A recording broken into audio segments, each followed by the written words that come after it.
Частка третья. Раздел першы. Выехалі пад вечар. Ледь толькі мінулі бярэзнічак за мястэчкам, насеў поцемак. Лес тут і ўдзень цёмны, сосны ды сосны, цяпер ехалі, як у чорнай канаве. Ехалі паціху, Апейка сказаў, што спяшацца няма чаго, часу аж залішне, цягнік будзе апоўначы. Недзе па версе хадзіў вецер, але на дарозе ўнізе было ціха. Толькі аднойчы, калі справа зашарэла поле, вецер шырока ўварваўся на дарогу, стаў мокра біць у твар. За полем дарога зноў увайшла ў чорную канаву лесу, у ціш і дрымотнасць. Мабыць, ад гэтай цішы, чорнай маўклівасці навокал, гаварылі мала. Жанчына спрабавала была завязаць гаворку, сказала, што от зіма падступае, скора маразамі возьмецца.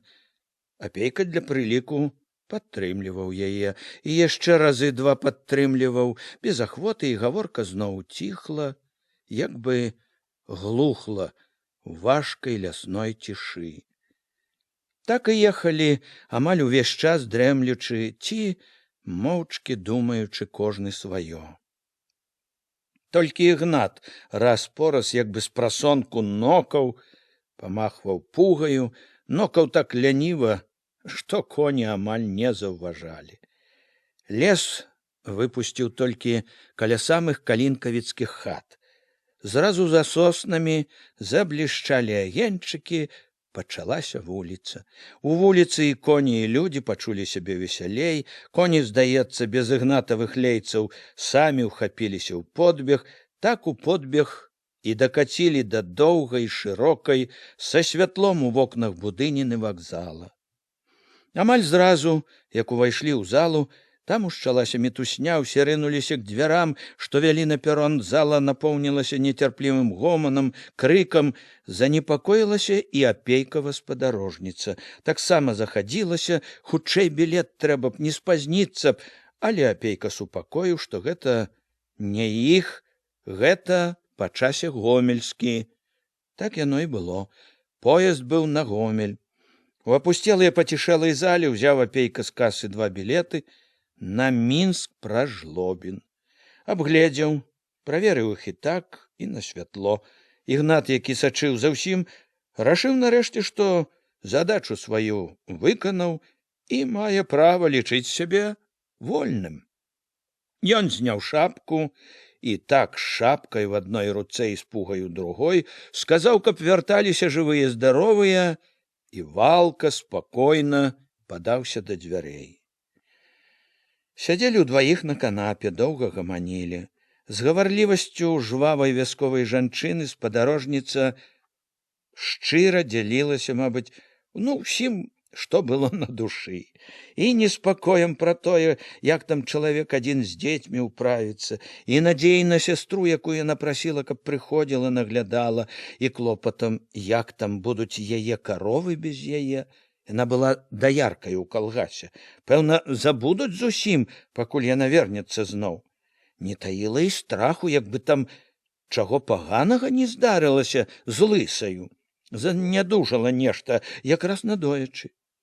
Апейка і слухаў, і сам пытаўся, і думаў раскідана пра свае пакінутыя няскончаныя справы, але найбольш жыў адчуваннем утомы, прадчуваннем перадышкі, чаканнем як бы свята.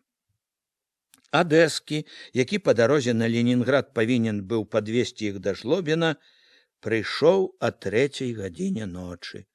У цёплым, поўным сонных людзей вагоне ім не адразу ўдалося ўціснуцца на лаўку. Всюды ляжалі, сядзелі, храплі барадатыя дзядзькі, гарадскія хлопцы, цёткі ў хустках з клункамі, дзеці. Немаладая басавітая правадніца, вядома, знайшла б месца дваім удзельнікам сесіі ЦВК Беларусі, але Апейка нават не заікнуўся пра гэта. Знайшоў месца Анісі, уладзіўся сам. Яму доўга не спалася, потым вагон заківаў, загушкаў, Апейка пачуў сябе вельмі лёгка, бесклапотна.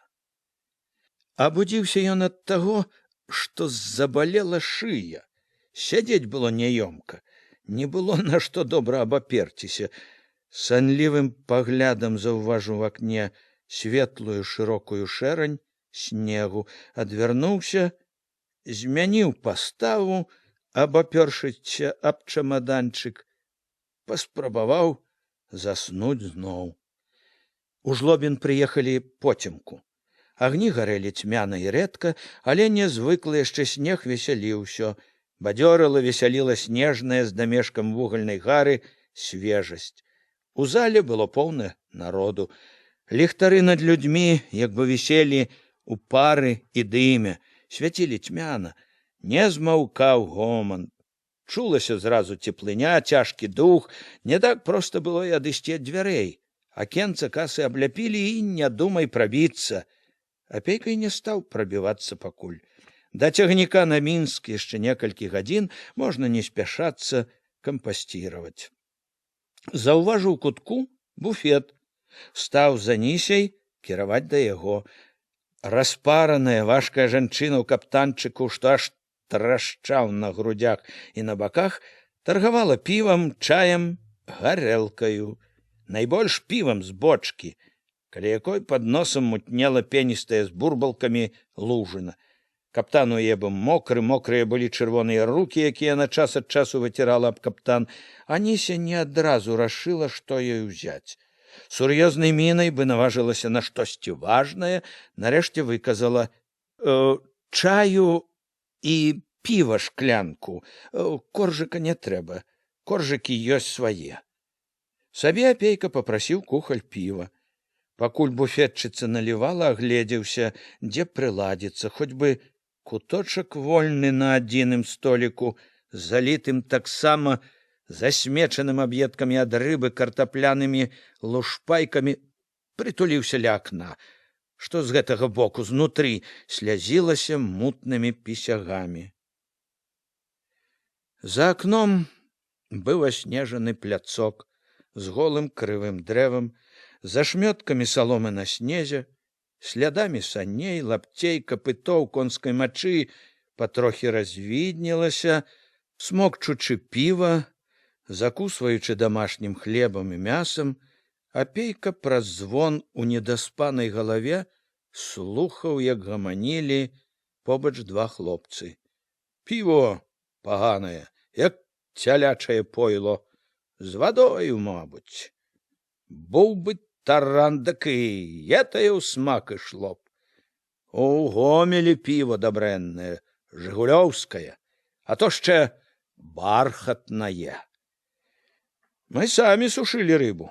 Я у Пхові работал. Наловим, повесим на веровку на дворы. От закуска. За столом хлопцы, мужики, здоровые были уже, осоловелые от горелки, от пива, размахивали руками, размазывали рукавами и локтями мокречу на столе, важко ворушили скивицами, жуючи, распорос выкидывали матюки. Асабліва гарланіў адзін, чорненькі, вяртлявы, нахабны, што насядаў на рослага рудога. І ты попусціўся? Другія падпявалі яму. А што я мог? Што мне рабіць было? Апраўдываўся руды. Ён узяў гурок, стаў ніякава жаваць. Што? Чорненькі акінуў вачыма дружкоў. Все рагаталі. Што? Пытаецца. Ён скрывіўся, плюнуў цераз плячо, аб'явіў: га ты.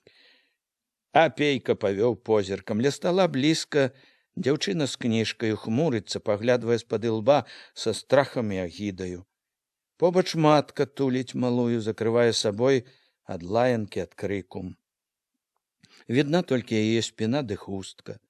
Іншыя глядзяць, хто недавольна, хто абыякава.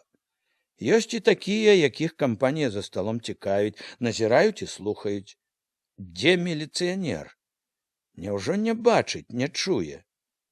Чаму іншыя маўчаць, трываюць? Сам не ўтрываў, прашыўся да чарнявага. Ці нельга б пацішэй трохі? і папрыстойней. Чорненькі не зразу і даўмеў. Што? Ён утаропіў важкі позірк, з пагардай гневам угледзеўся. Прыстойней! Ён цыркнуў цераз плячо. Ты хто такі?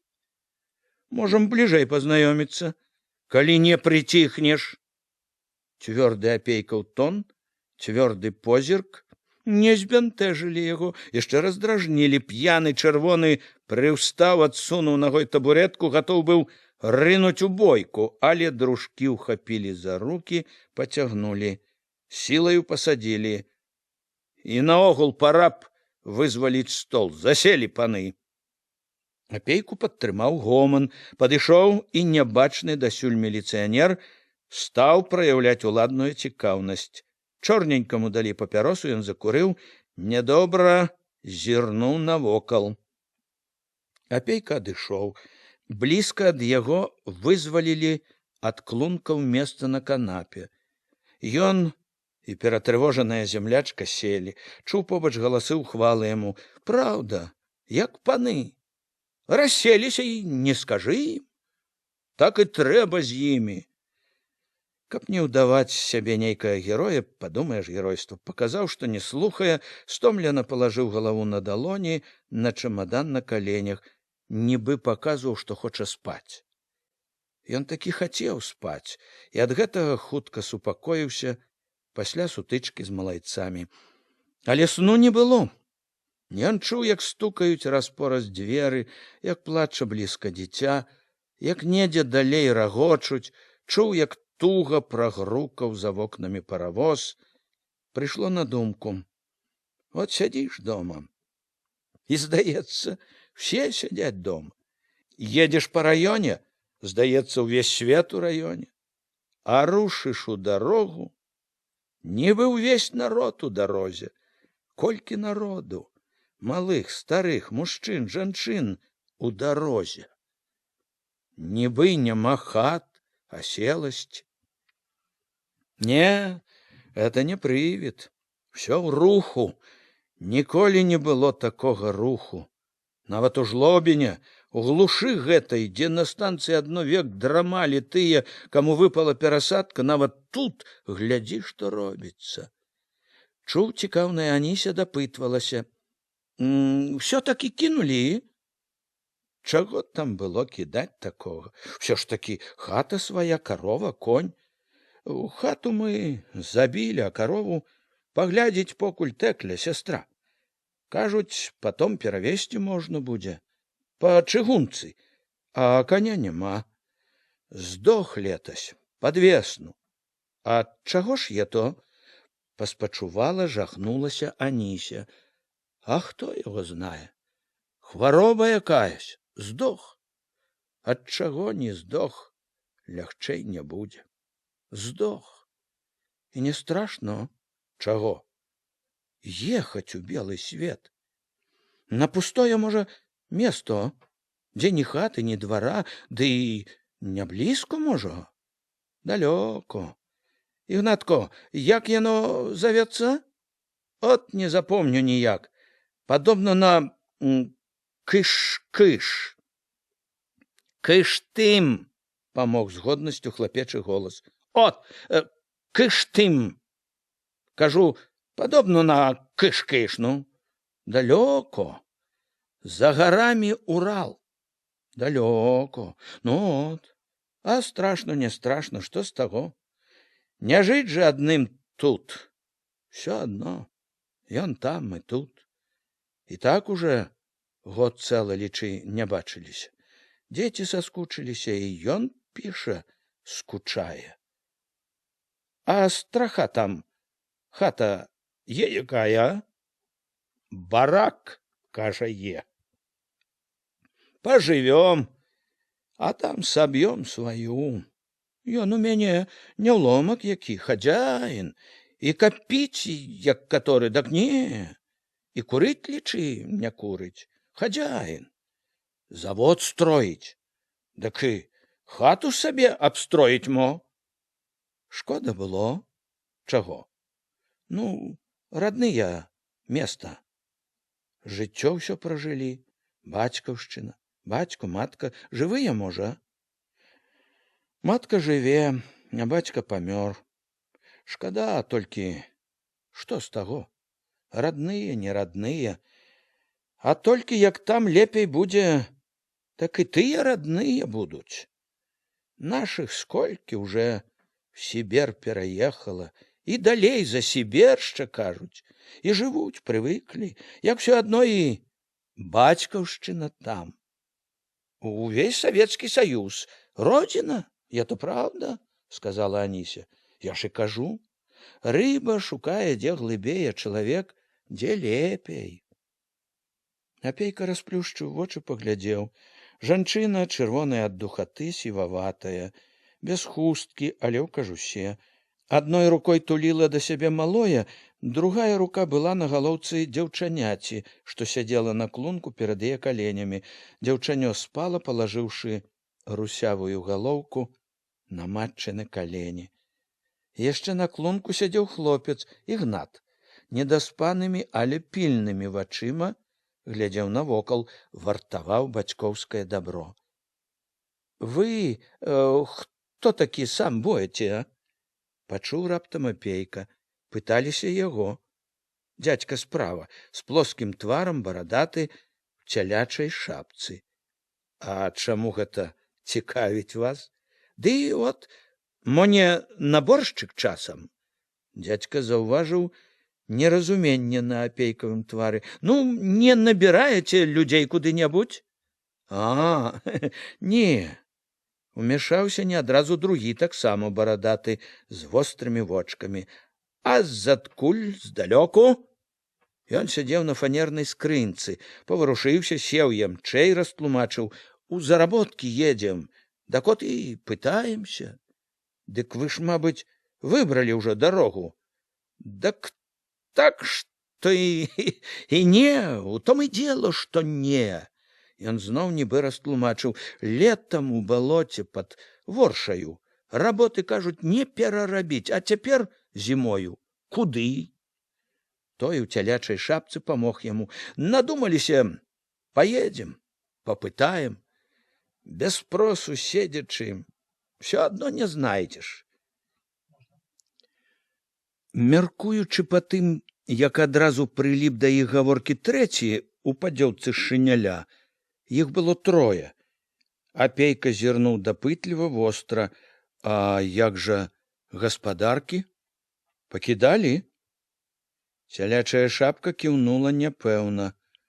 Можна сказаць, што і пакідалі. Ад цвёрдага задання ці ад калгаса? Узяў Апейка на прасткі. У мяне то было, спакойна прызнаўся той, што ў цялячай шапцы, а ў іх не. Яны маламоцныя. Андрэй, кіўнуў ён на маўклівага, той дак у калгасе ўжо быў. Да і цяпер у калгасе, можна сказаць. І яму цвёрдае. Неправільно, адазваўся маўклівы, што ў паддзёўцы, за тое, што ў калгас адказаўся. Пагляджу, сказаў. Чаго ж вы з калгаса? Апейка зірнуў на маўклівага. Той схаваў вочы, моўчкі нядобра махнуў рукою. Там калгас такі, узяўся тлумачыць той, што быў на скрынцы. Калгас. Коні дохнуць, сеять няма чым. Палавіну пагніло, палавіну пагублялі. Пакраў нехто. Робяць, дрэмлюць у полі. Паспіць у разоры, палачку пастаў. Базар якісь. Апейка слова не ўправіўся сказаць у адказ, паткнуўся ледзь не ўстыч барадаты, у цялячай шапцы, рашуча горача дыхнуў. Ярашчук пытае, пойдзеш ці не? Ён перадыхнуў. Другія, як хто, а я? Не, не пайду, кажу. Ярашчук, чаму? Не ўвераны, кажу. Тады ён, Ярашчук, ты што ж, не верыш савецкай уласці? Дак я сам не дурного бацькі дзіця, савецкай уласці, кажу, веру. А ў калгасе не ўвераны. Ён, Ярашчук, як пачуў, пазелянеў. Ад злосці, што не ўзяло яго, што я ўпіраюся. Як бы яшчэ смяюся з яго. Хаця які там смех. За жывое ўзяло, крычаць хочацца, і ўпартасць, як у таго натурыста коня. Добра, кажа. Так, кажа, што, бачу, добра не будзе. І праўда, цвёрдае заданне мне. Уляпіў, ды яшчэ грозіцца. Не кінеш кулацкія штучкі, ізаліруем, як апасны элемент. Барадаты плюнуў са злосцю, паскуб бараду дрыготкай рукою. Я выканаў усё, падмёў пад мятлу, дзяцей галодных пакінуў, пазычыў, чаго не хапала, а выканаў. Абодва яго таварышы ківалі, усё, як было, гаворыць. Той жа ў цялячай шапцы глядзеў невідуча. Жыў успамінам. Яно то праўда, я апасны, прамовіў потым з роздумам. Апасны, праўда. Людзі глядзяць на мяне, як я, так і яны, а толькі як разабрацца. Ён быццам запярэчыў камусьці. Дак апасны элемент па праўдзе не я, а той калгас. Ён, такі калгас, самы апасны элемент. А хто ж вінаваты, што калгас такі? Зачапіла Апейку. Ён нібы вінаваціў строга не сумняваючыся. А я? А хто ж? І вы, і ён, кіўнуў Апейка на Андрэя калгасніка, і ўсе. Як хто? А я ні пры чым, адрэзаў цвёрда заданец. Я так думаю. Бярэцеся навучыць людзей жыць па-новаму? Дак вучыце. Вучыце. Ужо ён вінаваціў Апейку. Наладьце спачатку, а потом других завіце. А то ўкінулі людзей, не далі рады адным, а хутчэй гоняць другіх, як на пажар. Трубяць на ўвесь свет, першыя сярод усіх, скора даб'ёмся на 100%, героі на ўсю рэспубліку. Партрэты друкуюць у газетах, хваляць, бярыце прыклад. Апейка запытаў, з якога яны раёна, аказалася з Клімавіцкага. Слава пра які, праўда, грымела па ўсёй рэспубліцы. І адкуль ён толк той будзе, уступіў у гаворку той, што сядзеў на скрынцы. Прыслалі таго Ярашчука калгас рабіць. А ён сам не араў, не сеяў ніколі. І араць не будзе. Пэўне ж не будзе. А камандуе яму абы хутчэй, абы ўкінуць ды далажыць, што заданне выканана, арганізаваў усіх. Да і скарэй дадому ў горад, к жонцы цёплай сваёй. Дак хіба ж ён думаць будзе добра, што выйдзе з усяго заўтра? Ён-то не думае. А што ж вы думаеце? Падчапіў старога Апейка. Земляробы кінулі зямлю, поле. Няхай дзядзя арэ, няхай дзядзя калгас падымае, народ корміць. Яны не чакалі такого павароту. Апейка заўважыў, як адразу прыхавалі позіркі, аддзяліліся ад яго. Быў час, кармілі, непрыхільна сказаў той у цялячай шапцы. І аралі, і сеялі, і кармілі. Ды не вельмі то кармілі, зноў пайшоў наступ Апейка. Чуў, не ўгаворваць трэба, а наступаць цвёрда. Няма чым асабліва хваліцца. І раней не густа, а цяпер, калі заводаў столькі будуецца, калі гарады растуць, і зусім на галодны паёк паставілі б. Барадаты зіркнуў з-пад цялячай шапкі. Паглядзім, як вас калгасы накормяць. Апейка нібы чакаў гэтага. От іменна. Глядзець будзеце. Другія будуць араць, сеяць, біцца, паднімаючы гаспадарку ў сёлах, а вы глядзець. Ён сказаў таму, што ў цялячай шапцы. Самі ўцякаеце, ды яшчэ за сабой людзей цягнеце. Нікога я не цягну. Я адшыў, можа, яшчэ 5. Каб я хацеў, дык паўсяла мо пайшло б. Яго таварышы ківалі. Праўду, кажа, самі пайшлі. І другія прасіліся.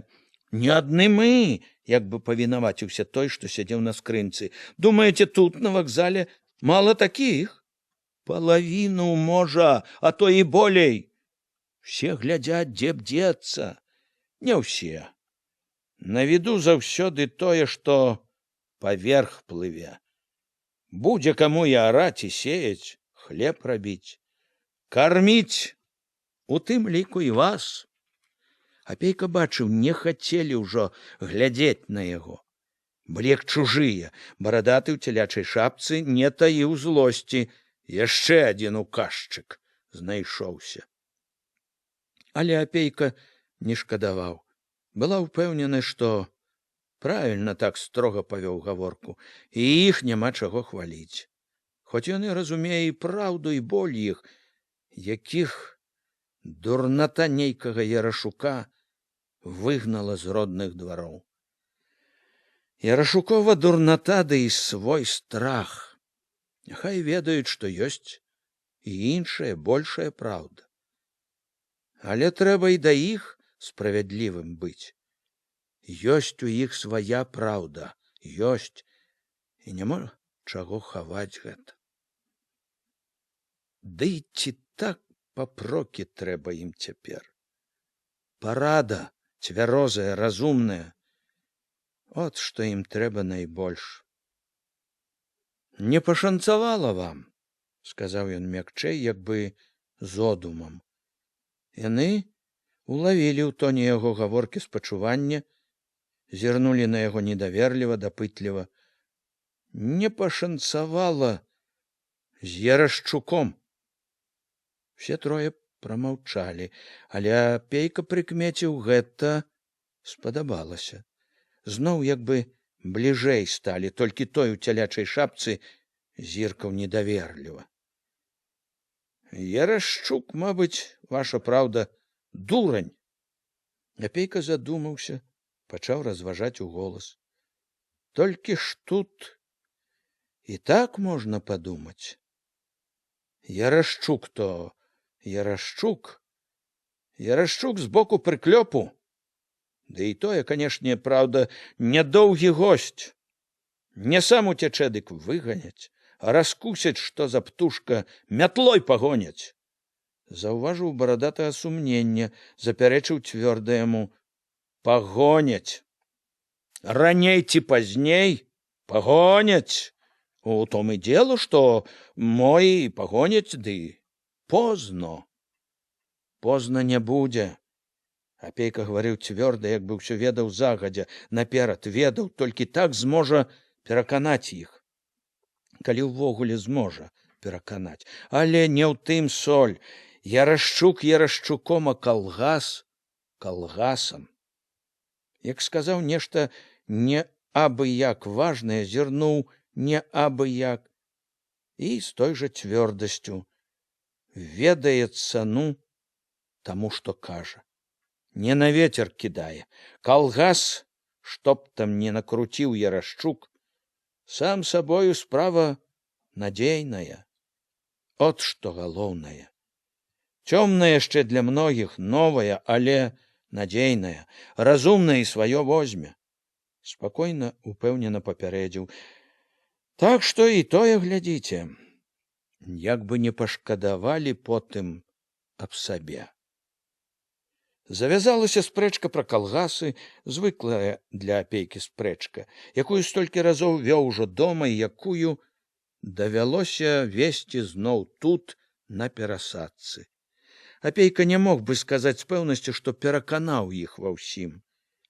Але каб задумаліся нанава, гэта ён, бачыў, дабіўся. Як і раней, стаяў на дарозе, палохаў усіх траіх Ярашчук. Тут жа, каб і хацеў вярнуцца, дык з Ярашчуком як жыць? Калі буду бачыць каго-небудзь з вашых кіраўнікоў, скажу пра яго. Забяруць аднаго, прышлюць другога, не ўзрадаваўся барадаты. Не, няхай скажа, можа, што і людскае будзе, запярэчыў той, што сядзеў на скрынцы. Скажы, ці напішы. Скажу.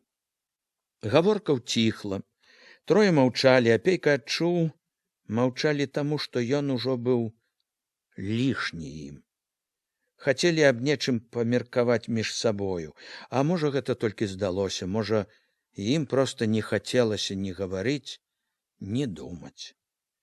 Сказаў, што хоча спаць, што не спаў ноч, узлёг на спінку лаўкі, стуліў галаву, пачуў, як яны сталі адыходзіць. Хацеў заснуць, а сну не было. Падышоў хлопец, пакрыкваючы, худы, чарнявы, насаты, са скураной сумкай на жываце, пачаў прадаваць газеты, кніжкі. Апейка ўзяў газету, амаль абыякава папрасіў паказаць кніжкі, стаў перабіраць і неспадзеўкі натрапіў на знаёмы партрэт на вокладцы, Алесь Маёвы. Вясеннія ветразі. Апейка, амаль не лічачы, даў грошы за кніжку, вярнуўся на лаўку, тут уважліва, дапытліва угледзеўся ў партрэт, акуратна прычасаны, у вышыванай святочнай сародцы, з вясёлым і задуменным позіркам, з той жа дапытлівасцю і трывожнасцю. Я разгарнуў кніжачку. Першы верш быў знаёмы, чытаў ужо ў газеце, але Апейка адчуў яго нібы нанава. Всё бачылася цяпер зусім інакш, як тыя 3 ці 4 месяцы, калі верш друкавалі ў газеце. Амаль дзіцячая, бязмежная радасць вясне, красаванню, якой быў поўны верш, адгукалася ў Апейку скрухаю неспакоем. З незвычайна вострым адчуваннем гартаў ён лісток за лістком, убіраў верш за вершам і чуў, як скруха і неспакой не толькі не адступаюць, а ўсё важчэй кладуцца на душу. Перагарнуў апошнюю старонку, з такім настроем нібы чытаў пра няскладны лёс даверлівага шчырага хлопчыка, якога невядома за што крыўдзілі. Вакзал ні на хвіліну не ападаў гоманам. Всё завіхалася буфетчыца, цурчала піва, стаялі з кухлямі ля акна другія, Ігнат пра нешта гаманіў з 2 прыяцелямі, адзін з 3 дзядзькоў, што сядзелі наводдаль, штось сказаў 2 другім, стаў прабірацца, здаецца, да касы. Да жанчыны з клункамі, Ігнатавай маткі, падышоў малады мужчына ў ватоўцы, сказаў, што будзе вагон. «Багата вас тут?» – запыталася Аніся. Ігнатава матка сказала, з нашага сяла 6 сем'яў, а ўсяго з раёна 50, не меней. Было што назіраць і слухаць. Апейка ўсё бачыў і чуў, але душу ціснулі тая скруха, трывожнасць, што асталіся ад кніжкі. Прыйшло на думку. Кніжка выйшла, мабыць, да той гісторыі, да артыкула ў газеце. Яе носяць, прапануюць таму, што ці прапусцілі артыкульчык, ці проста не звязалі, што напісаў яе той самы нацдэмаўскі Падбрэхіч. Думкі зноў доўга кружыліся вакол Алеся, турбавалі загадкамі, клопатам. Непрыкметна ва ўзрушаную галаву ўлез успамін пра гаворку з дзядзькамі. Перабраўшы нанава тое, што яны казалі, падумаў, колькі зла добрай справе можа зрабіць адзін бязлітасны дурань. Зразу ж, нібы толькі і чакала гэтага, ускочыла, ўчапілася думка, а хіба няма такіх у тваім раёне?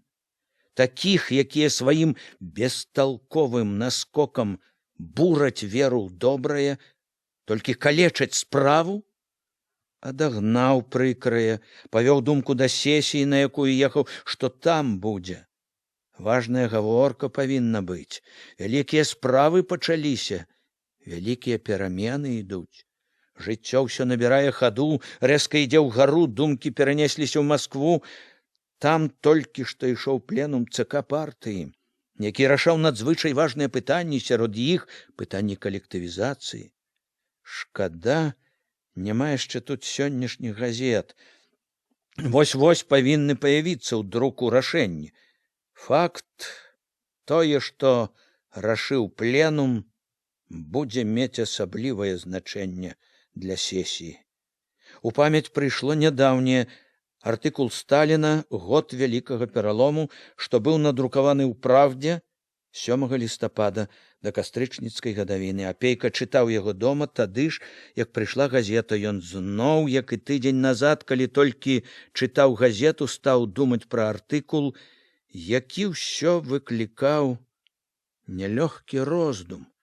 Сталін аб'явіў, што калгасны рух дабіўся небывалых поспехаў, што ў глыбіні сялянства адбыўся карэнны пералом. У калгасным руху, пісаў Сталін, з'явілася новая. Сяляне ідуць у калгасы ўжо не асобнымі групамі, а цэлымі валасцямі, нават акругамі. Калі ёсць незадавальненне ў сялян, то выходзіла з артыкула адно тым, што іх не ўпраўляюцца забяспечваць машынамі і трактарамі. І тады, калі чытаў, і цяпер, калі ўспамінаў, Апейка асабліва думаў пра тыя развагі Леніна, якія былі вытрымкамі ў артыкуле і якія павінны былі як бы падмацоўваць некаторыя вывады артыкула. Развагі Леніна вылучаліся глыбінёй, нават кароткімі вытрымкамі яны памагалі Апейку развязваць тыя цяжкія вузлы, якія, ой, як завязала жыццём. Яны, думкі Леніна, ва ўсім адпавядалі таму, што Апейка бачыў у жыцці. Было відаць, як глыбока разумеў Ленін душу селяніна і цяжкасці, што стануць на шляху калгасаў. Ленін як бы папярэджваў ад паспешлівасці і лёгкасці. Той лёгкасці, якая, здавалася, чулася часам і ў артыкуле і бянтэжыла Апейку. Зноў думкі Апейкі кружыліся вакол ідэі ствараць калгасы-гіганты. Сталін едка высмейваў навуку, якая сумнявалася, што можна і варта ствараць зернавыя гіганты ў 40-50 тысяч гектараў. Ён непахісна спасылаўся на нейкую практыку, Апейку гэта ідэя захапляла размахам, але і тут у каторы раз ужо стрымліваў одум, як зрабіць гэта? Ці рэальна цяпер такое? Проста не мог уявіць, як гэта будзе, напрыклад, у яго раёне. Непрыкметна ў думкі зноў унізалася свая трывога. Чыстка. Галенчык. Чым усё скончыцца? Што скажуць вышэйстаячыя інстанцыі? Бо ён жа, Галенчык, калі прыгразіўся, што будзе дабівацца свайго, то будзе. Гэты слоў на ветер не кідае. Апейка супакоіў сябе. Скончыцца добра, канешне, разбяруцца, скажуць дурню, што трэба, але ж ты от разважай, злуйся попусту, з-за дурня, які адзін адданы, адзін пільны. Зазлаваў ужо на сябе, а не, канешне, і думаць пра яго. Кланяцца кожнаму дурню. Няхай звягае, а ты рабі сваё. Ёсць суддзя найвышэйшы, сумленне сваё. Думаў там у Юравічах. Ад'едзе, забудзе прыкрасці свае, рассеяцца, аж от табе. Рассеяўся. Праўда гэта, ад думак не ўцячэш. З думкамі стаяў у чарзе да акенца касы, каб закампасціраваць білет. З думкамі сядзеў зноў на лаўцы да той пары, калі аб'явілі, што ідзе поезд, і пачалася мітусяніна, поўная бегу, галасоў, нецярплівасці. Гарката ад думак чулася яшчэ, калі на пероне ў людскім гобане. Глядзеў, слухаў, як сунецца, аддуваючыся белымі пыхкамі пары, чорны, важкі, нібы спатнелы паравоз. Як ідзе, адціскаючы людзей, крычыць: «Пастаранісь!»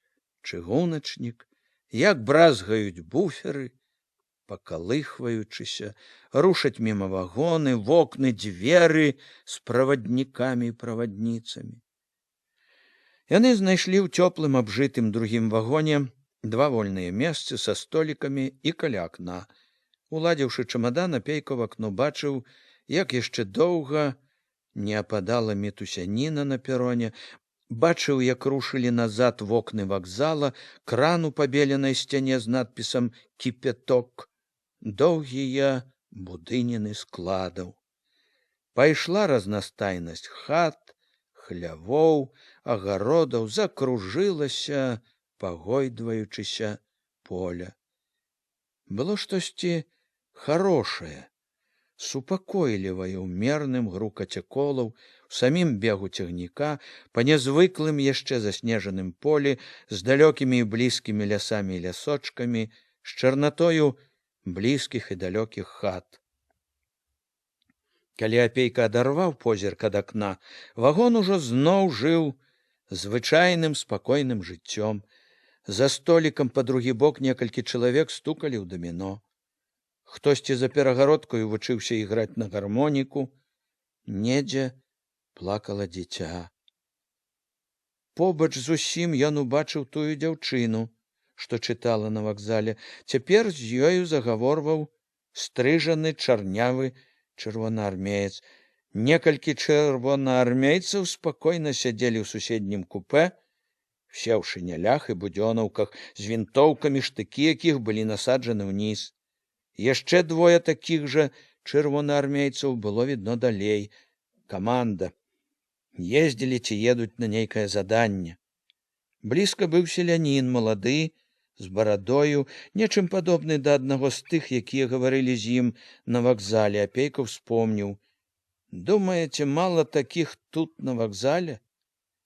Падумаў, што і праўда, мусіць, нямала. Кідаюць ад страху хаты, поля. А ці мала сярод іх патрэбных, неабходных нават вёскам, асабліва цяпер? Трэба б неяк спыніць, затрымаць у сёлах усё каштоўнае, не даць, каб сяло траціла попусту людзей.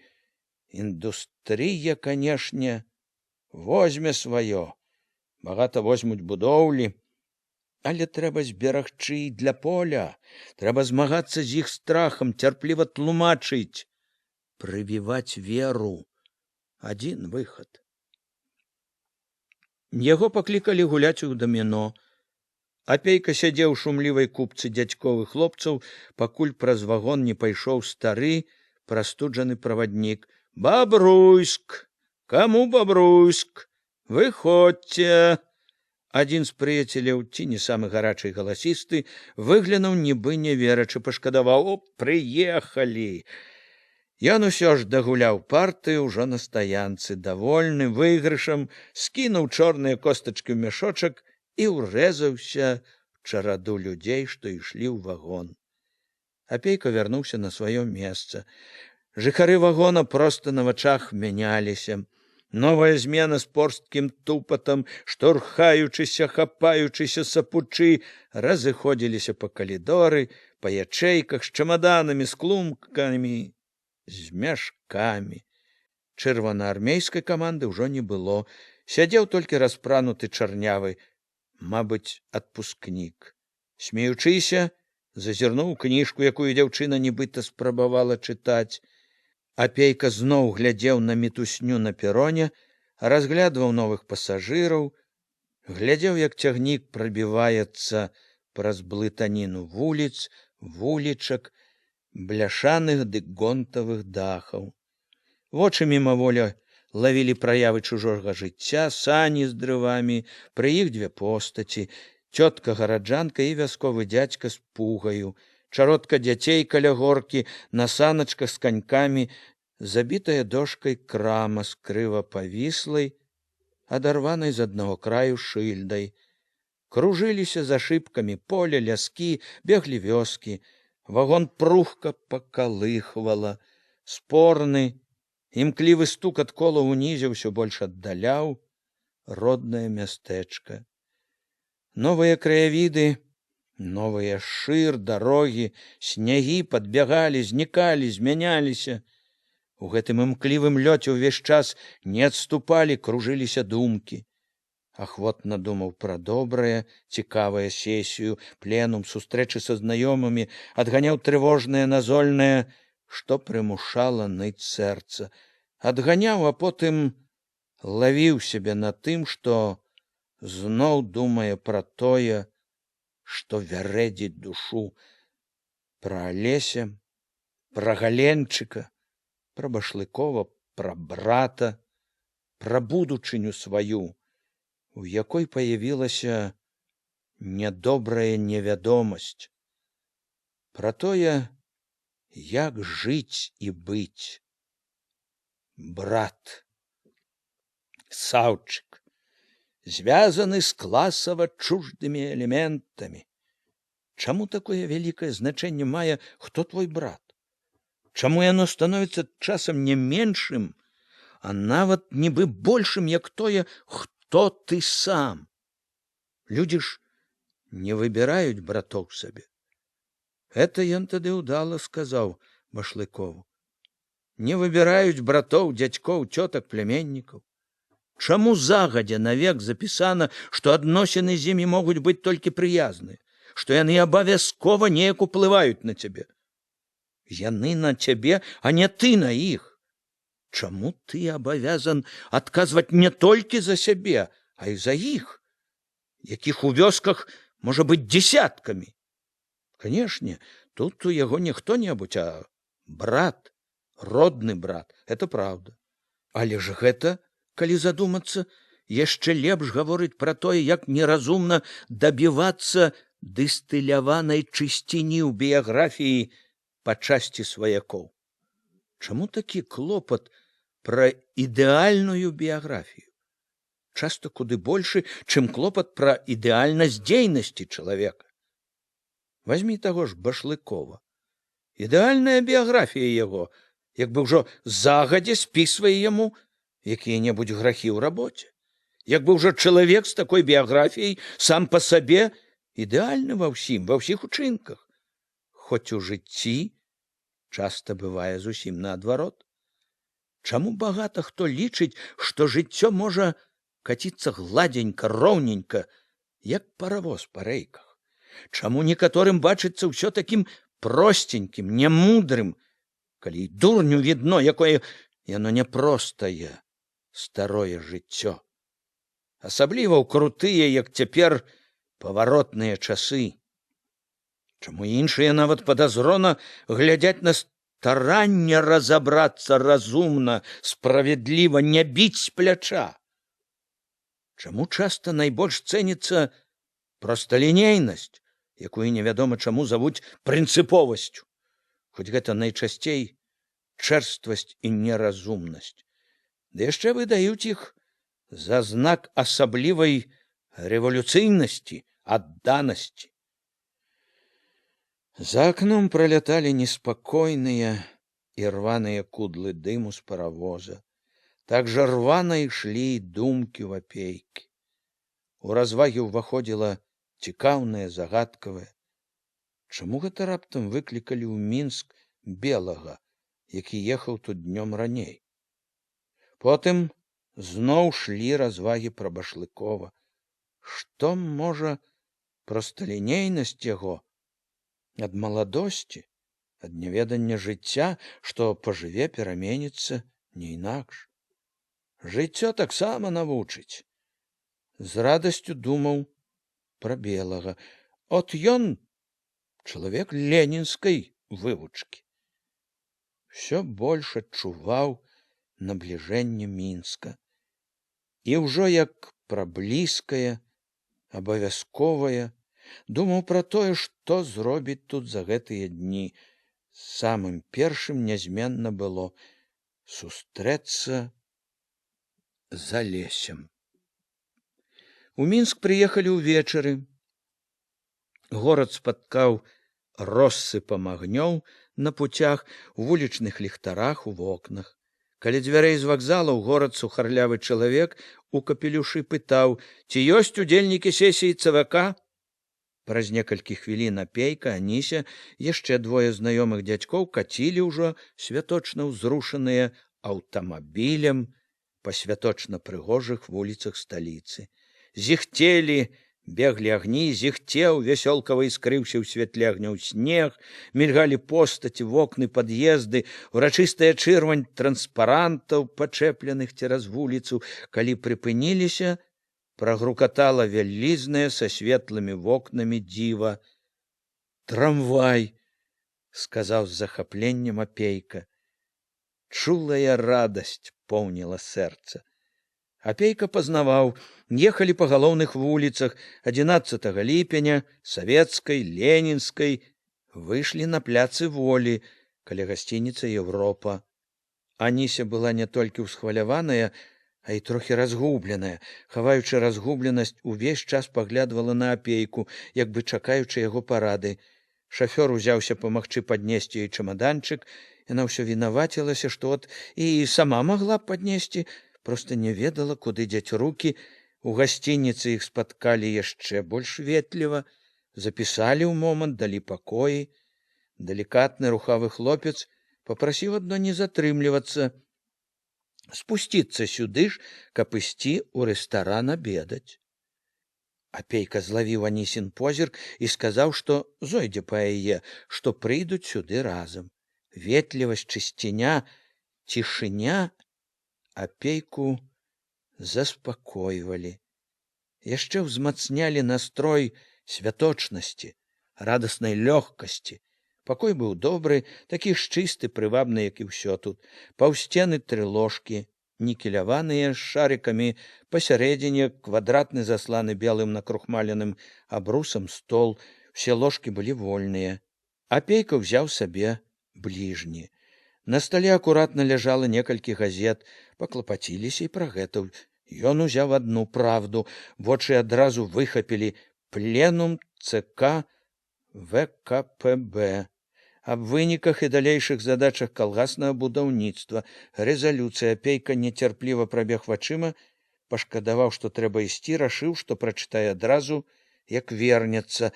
Пасля дарогі, недаспанай ночы асалодаю было плюхацца над белым умывальнікам, надзяваць чыстую сарочку, завязваць не вельмі звыклы гальштук. Калі глядзеў люстра, раптам зноў без прычыны, без думак упаўзла трывога, неяк асабліва чутная, недарэчная сярод святочнай бесклапотнасці.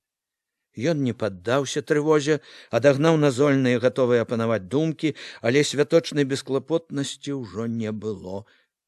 Чуў сябе зноў на неспакойнай зямлі. З неспакойнасцю глядзеў і за акно.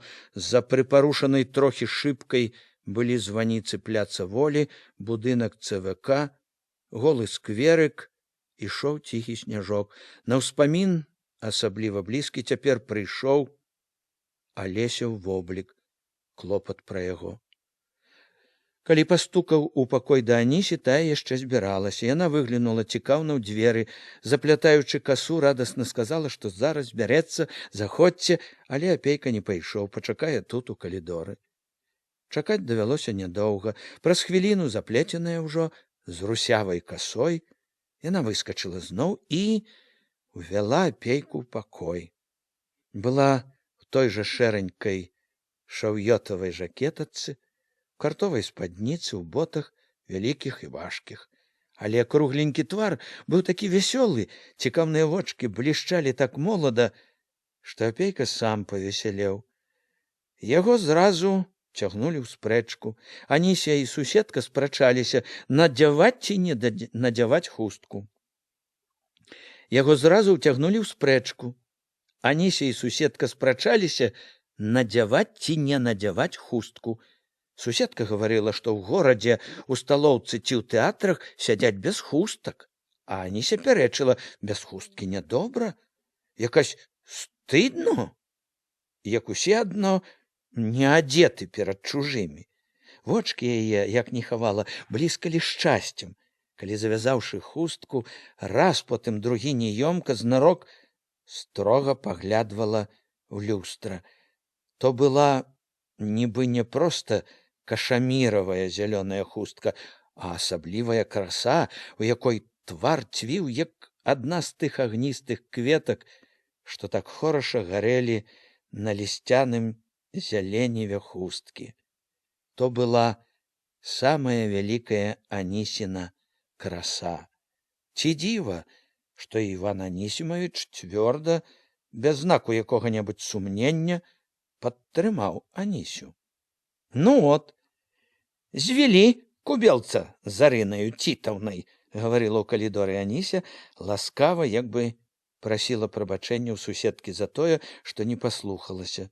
Як дзве птушкі в гняздзечцы, зляцеліся з розных старон свету, а от в адным кубелцы. Довольная зіркнула на апейку. Так што вы не думайце болей нічога за мяне. Цяпер не прападу.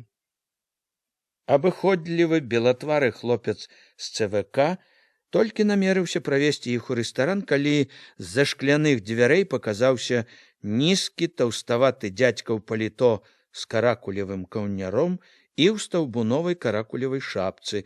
Зачыніўшы дзверы, ён неяк смешна, няўклюдна пашаргаў чаравікамі ў галёшак, аціраючы рэшткі снегу, азірнуўся.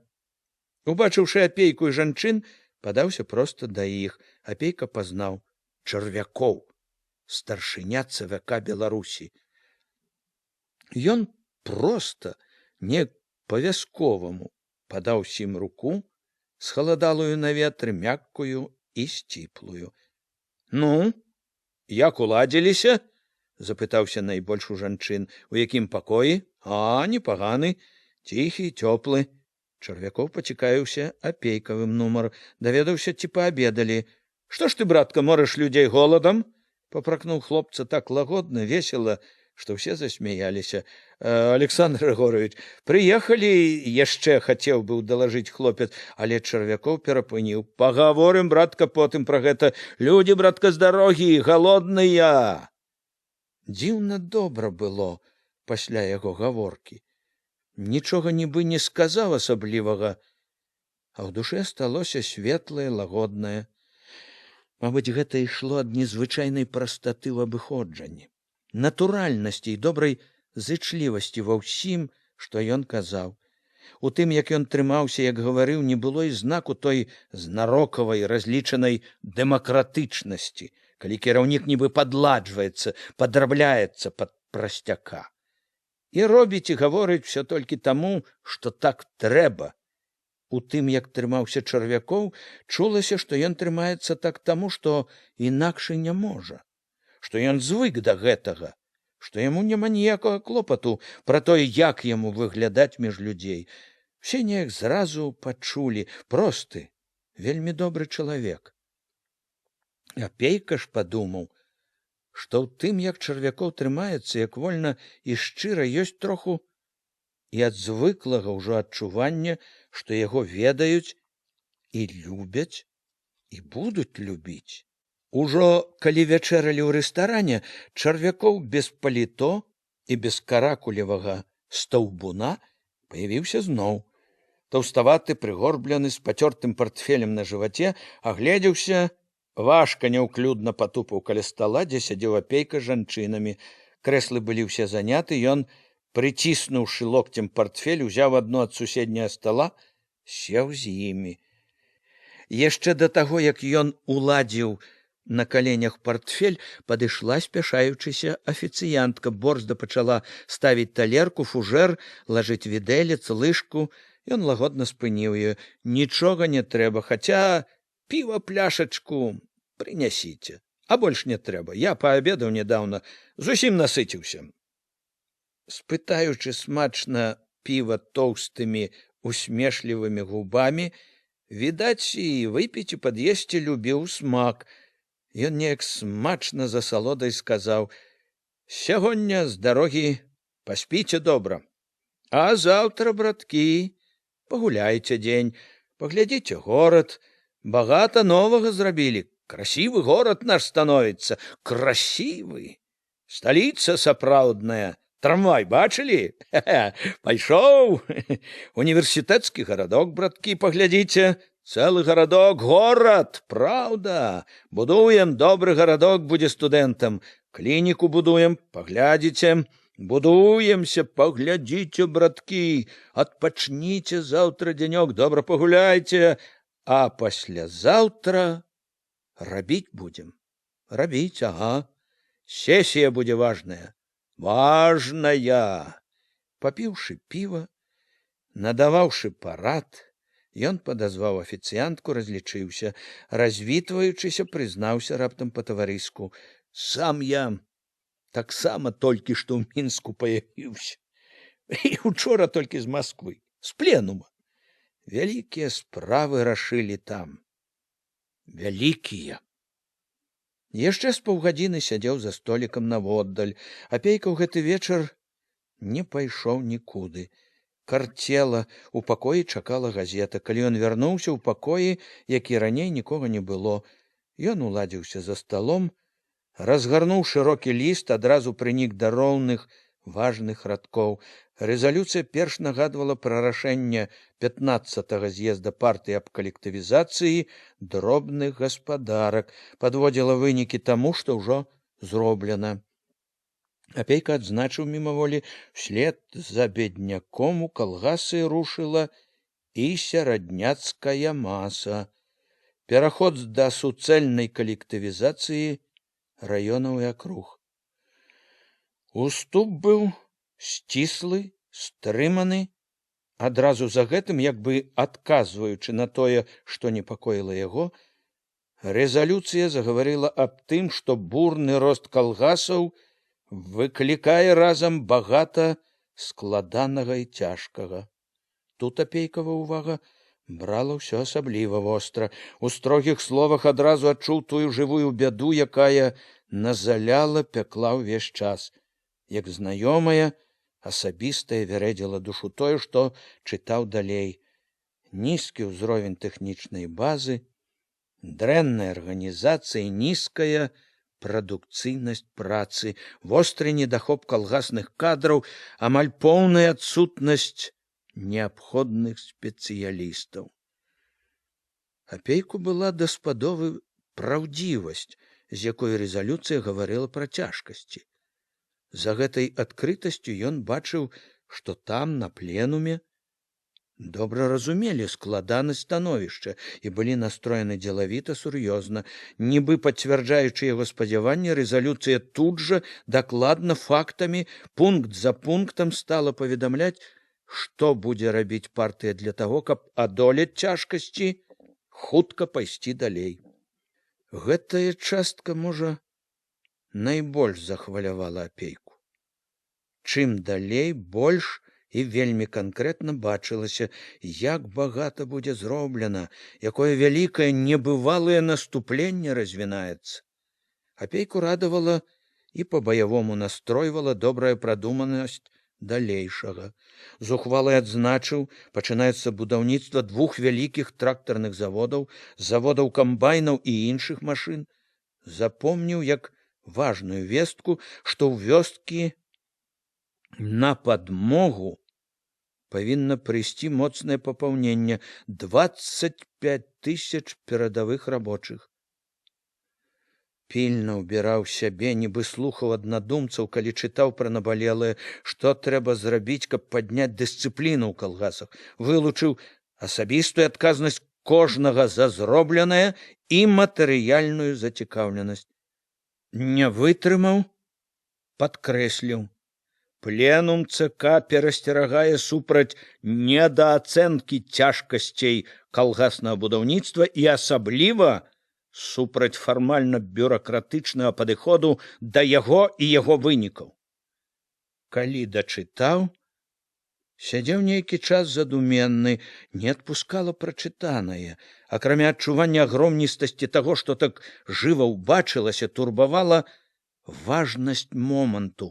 Падумаў, не памыліўся, чакаючы, што будзе важнае рашэнне. Якраз парадак на наступленне. Чуццё не ашукала яго. Рашэннем гэтага лістападаўскага пленума суджана была асаблівая, надзвычайная роля ў тых нялёгкіх, крутых і шырокіх падзеях, што пачыналіся. Праз думанне пра пленум прашылася будзённая. Ці прачытаў ужо гэтае Башлыкоў? І калі прачытаў, то што выведзе з усяго? Тады адчуў стому, успомніў недаспаную ноч, устаў, згарнуў газету, паклаў чамадан, трэба захаваць. Яшчэ поўны думак стаяў каля акна, пазіраў на аснежаны пляц Волі, як бы пераконваючыся ў тым, што ён, праўда, у Мінску. Распрануўся, лёг, пачуў, што ўсяго яшчэ калыша з нядаўняй дарогі. Па звычцы стаў думаць пра заўтрашні дзень, што заўтра трэба зрабіць. Сярод клопатнай разнастайнасці думак вылучылася зноў, стала першай у чаргу тая, што ішла ад неспакою пра Алеся. Зранку ж трэба зайсці ва ўніверсітэт, пабачыцца, высветліць усё. Зайсці абавязкова ў ячэйку, пагаварыць. Потым у думкі ўвайшоў успамін пра сустрэчу з Чарвяковым. З ухвалай і павагай думаў пра шчырую важлівасць, чалавечнасць яго, якія выяўляліся і ў вялікіх справах, што былі вядомы раней, і ў такім нібы дробным, як сёння ў дробнай гутарцы. Для Апейкі заўсёды ўзорам была сціпласць, чалавечнасць Калініна, і ён падумаў, цяпер у Чарвякова ёсць гэтае ж калінінскае. Недарэмна, як і Калініна, яго так любяць у народзе. Успомнілася, як адзін стары бальшавік казаў: у Лондоне у дні з'езда партыі Ленін, зайшоўшы в атэль у нумар, дзе жыў дэлегат, праверыў, ці не вільготныя прасціны. Раптам згадаў, параўнаў. Ленін прыходзіў. А Башлыкоў зайшоў бы? Пацікавіўся. Адказаў самому сабе, добра ведаючы. Не зайшоў бы. Палічыў бы, што сакратару райкама драбнавата. Падумаў. У некаторых маладых кіраўнікоў, асабліва ў тых, у каго не лішне культуры, як нейкая хвароба, боязь прынізіць сябе, боязь прастаты, сардэчнасці, таварыскасці, іншы раз проста такі недавер'е да звычайнай ветлівасці, стрыманасць, халаднаватасць, як нейкі абавязковы закон паводзін, адносін да ўсіх. Ад чаго гэта? Ад апаскі, што прастата, ветлівасць шкодзіць сур'ёзнасці, пільнасці? У думкі раз-пораз урываліся згадкі пра бачанае, чутае ўдзень, твары, гаворкі, вагонны лёд, бег снежных палёў за акном, чуючы снежную свежасць пасцелі, неадступнае пакалыхванне, ён нейкі час ляжаў бяздумны, бесклапотны, было добра, лёгка, з лёгкім сэрцам ён і заснуў. Прачнуўся ён яшчэ поцемку, з той жа лёгкасцю на душы. Ад святла знадворку ў пакоі было шаравата, пабачыў, на абодвух ложках таксама ляжалі, на крэслах вісела вопратка. Апейка ціха адзеўся, абуўся, стараючыся не плёскаць вадою, памыўся пад кранам, асцярожна ступаючы, выйшаў у калідор. Рэстаран быў зачыненым, ён знайшоў буфет, вузенькую баковачку, у якой нечакана было поўна заклапочаных людзей. Папіў чаю, зноў вярнуўся ў пакой, у якім, як і раней, заўзята храплі двое невядомых. Апрануў паліто, пра шкляныя дзверы выйшаў сіняваты мінскі досвітак, марозу амаль не было. У подыху ветру чулася трохі вільготнасць. У сіняватым рэдкім поцемку ліхтары гарэлі цьмяна, непэўна. Дзе-нідзе яны ўжо тухлі.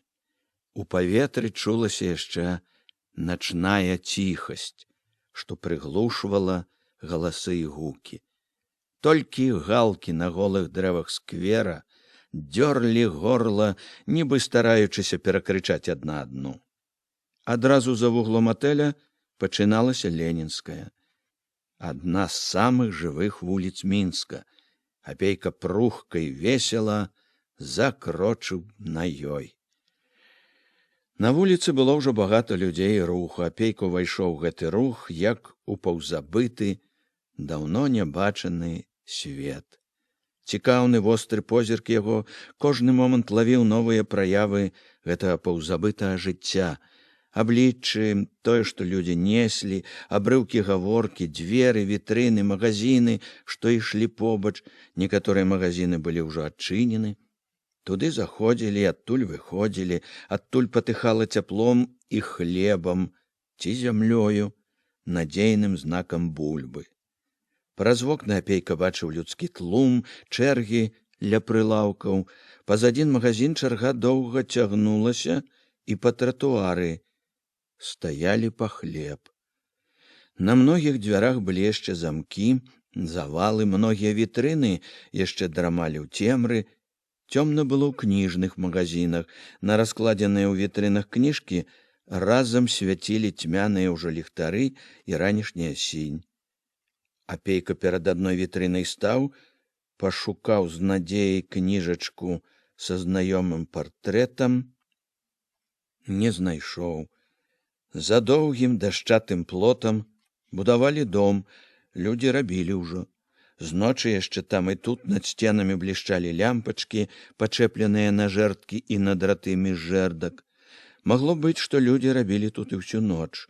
Будавалі і ўдзень, і ўночы.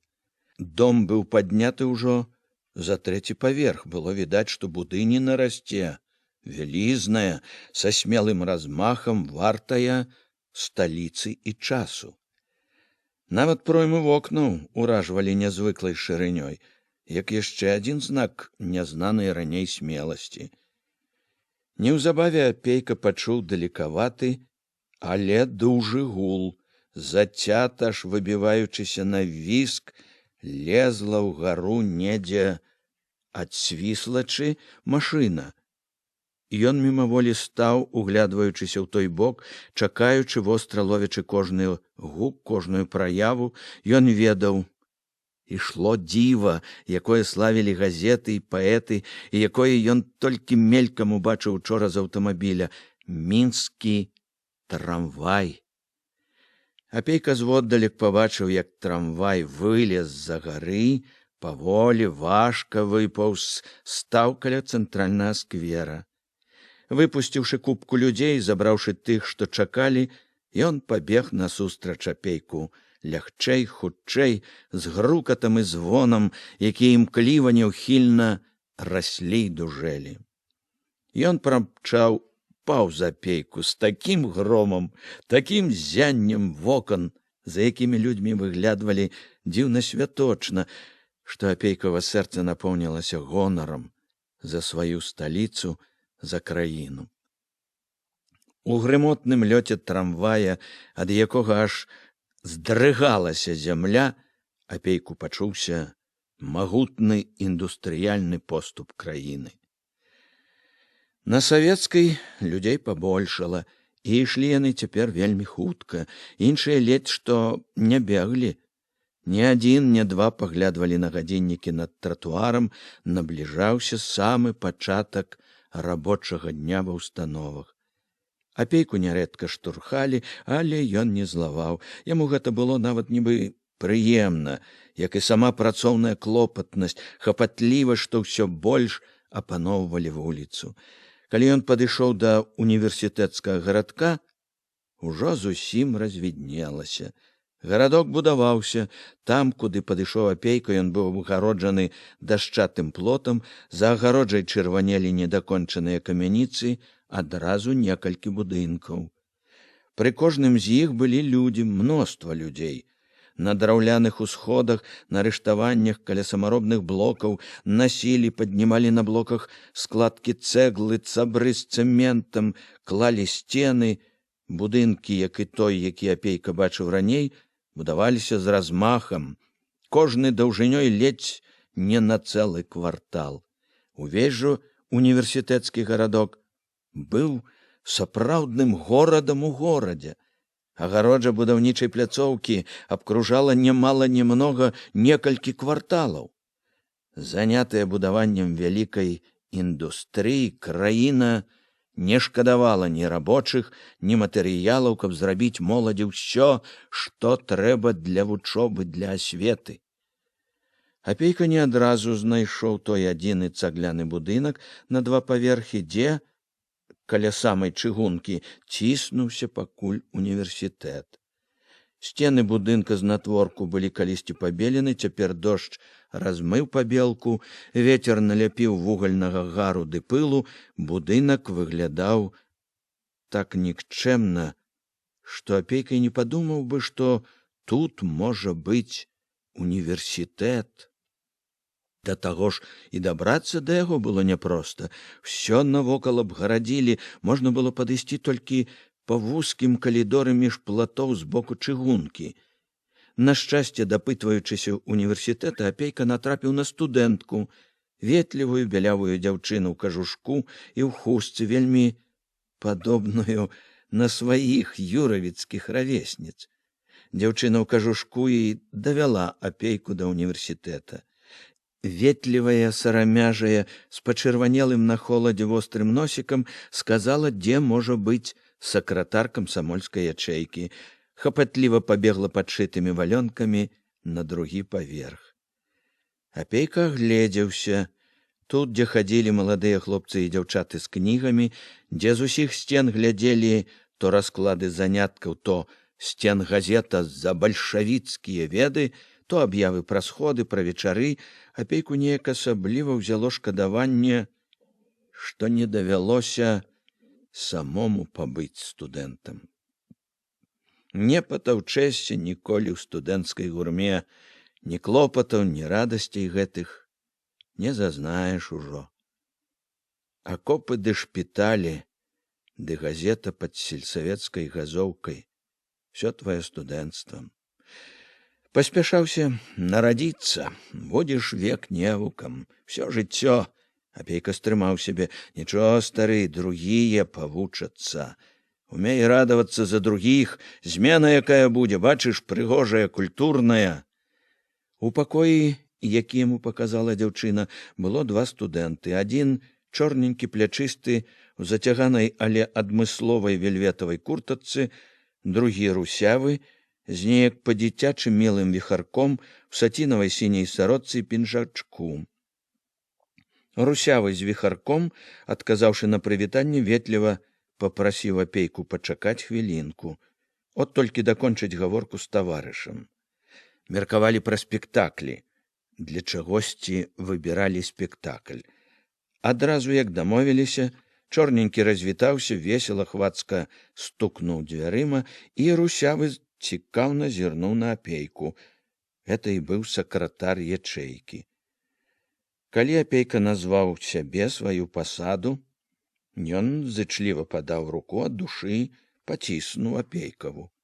Поціск быў дужы, чулася, што рука гэта ведала працу. Было і ў позірку яго светлых, нібы празрыстых вачэй штосьці вельмі добрае, зычлівае. І па гаворцы, і па манеры трымацца было відаць, што хлопец просты, шчыры. Гэтае ўражанне як бы дапаўняла тое, што каўнер касавароткі быў расшпілены, нібы паказваў: «Вся душа на розхрыст». «У мяне да вас важная справа», — сказаў, як бы папярэджваючы Апейка. «Без важнай справы вы, пэўна, не зайшлі б сюды», — усміхнуўся зачліва хлопец. Ён як бы паказаў, што гатовы памагчы ўсім, чым можа. Я хачу даведацца, што на самай справе было з... Апейка на момант запыніўся, як лепш назваць, з Алесем Маёвым. Вы, канешне, ведаеце яго і яго ўчынак. Ведаю. Апейка заўважыў, як у празрыстых вачах паявілася штосьці стрыманае, насцярожанае. Хлопец як бы адасобіўся, запытаў: вы хто яму? Я вучыў яго. Хлопец не зразумеў: як вучылі? Вучыў у школе.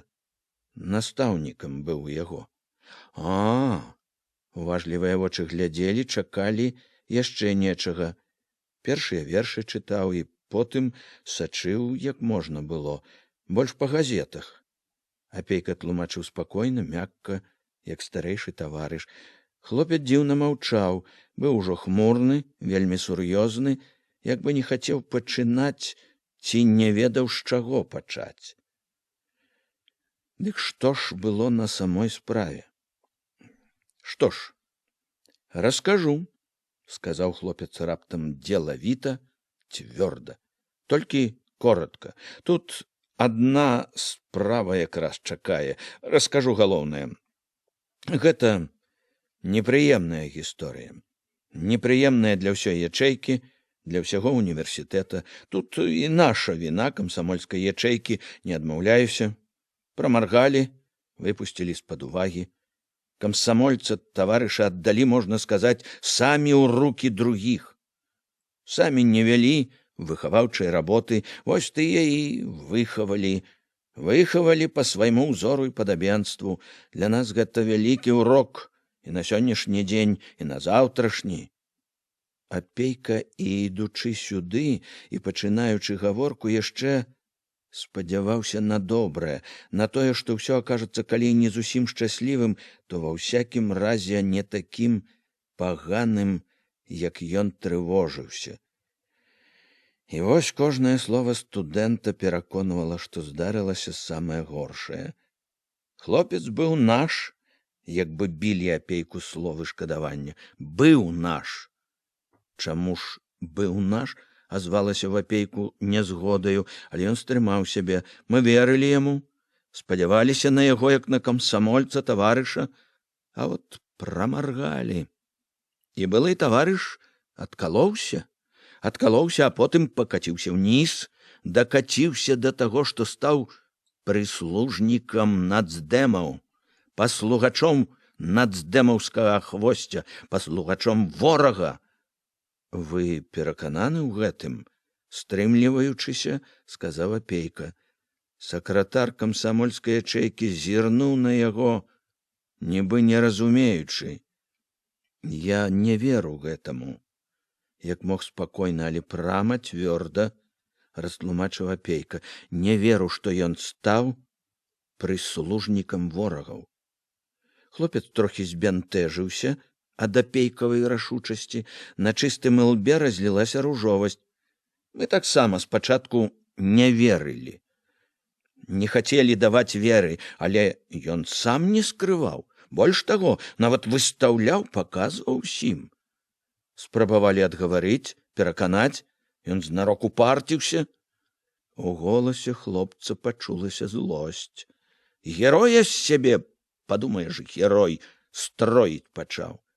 Яму всякія зарэцкія і гартныя, дарагія таварышы, выдатныя дзеячы, сыны народа. Яны яго нахвальвалі, спявалі: ты паэт, талент, і от ён рашыў аддзячыць, знайшоў таварышаў. І ўсё ж ён наш, што б там ні было, наш, разумееш? Ён не можа быць не нашым. Всё, што ў ім ёсць добрае, всё гэта наша ад савецкай улады. Я ведаю яго, калі ён толькі пачынаў разбірацца ў жыцці. Все гэтыя гады сачыў. Гэта вельмі шчыры, адданы нашай справе хлопец. Ну, можа, памыліўся. Дык дакажыце, пераканайце. Нашто ж так адкідаць зразу? Зразу. Мы і цяпер вымушаны прыбіраць за ім, столькі ён тут натварыў. Хлопец не таіў непрыхільнасці. Не ўсё так проста было, як здаецца збоку. Студэнты — народ непасрэдны, разважаць не вельмі ахвочыя, даверлівы народ, схільны захапляцца, асабліва на яго факультэце, літфакаўцы. Ім падабалася гэта паказное геройства. На сходзе было і крыку, і віску, заступнікаў у яго знайшлося даволі. Всё, што было бруднае, анархічнае, палезла наверх. Факультэцкі сход, цэлы сход павярнулі па-свойму. Сход аказаўся не на вышыні.